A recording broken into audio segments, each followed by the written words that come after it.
Hello everybody, my name is the Bugby and welcome back to Star Wars Squadrons. I have 5 things for you guys to know before switching to Flight Stick or Hotas in Star Wars Squadrons. Jumping right into number 1, when you make the switch, you will instantly become a worse player. It will take time for you to get back and eventually exceed your original skill level, but until you get used to the flight stick, you will constantly overshoot everything and tracking enemies will be extremely difficult.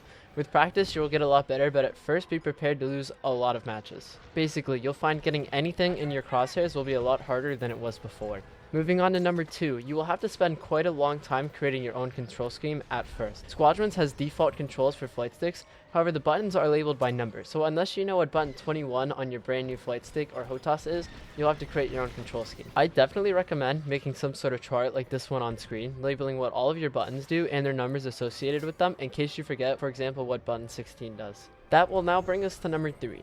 Squadrons has a lot of controls, so if you're looking at some of the more cheaper options for flight sticks, like the Logitech Extreme 3D Pro, you will probably run out of buttons on that flight stick to map your controls to, so unless you are planning on buying a throttle to go with it or a second stick, you may want to look into a different flight stick and or a Hotas. Continuing on to number 4, you'll probably want to switch back to your original controller because of point number 1. It will take a long time for you to get used to your flight stick or Hotas and build up that muscle memory, and it will leave you feeling like a beginner again, even if you have 200 plus hours in game.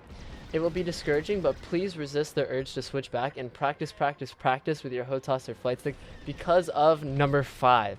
The reason why you would want to switch to a flight stick or Hotas in the first place is because it makes Squadrons a lot more engaging and therefore fun.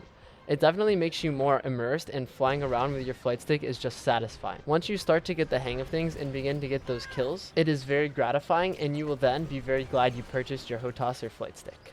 So there you have it. Those are 5 things you need to know before switching to Hotas or flight stick in Star Wars Squadrons. If you guys enjoyed, please hit that like button. And if you guys are interested in more Star Wars Squadrons content, please hit that subscribe button, and I'll see you in the next one. Goodbye.